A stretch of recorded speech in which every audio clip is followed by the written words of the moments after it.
this corner ramp system where we're going to use concrete block. We start by doing a rough layout using our plastic packers. We want to put cuts in here so the rebar can lay through. We have to cut the entire back out of this block. So a notch cut in here with everything washed clean to make sure we're getting everything to the right height. We gently add mortar into the hollow part of the blocks until we get it filled all the way to the top, and remove all the packers we can. There's a lot of gravel in that dirt, so I'm using it to backfill. So we're keeping the gravel and the dirt separate. As there wasn't a lot of dirt to remove from this particular place, we just continue to smooth out this gravel as we come across it. We just chip away carefully with our matic to get a really sharp angle on our cuts. The level here matches where the beginning of the ramp will be starting.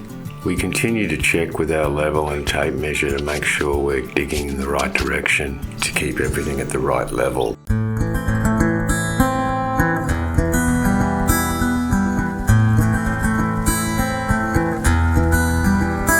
Lay your head upon my shoulder, shut off your thoughts and clear your mind.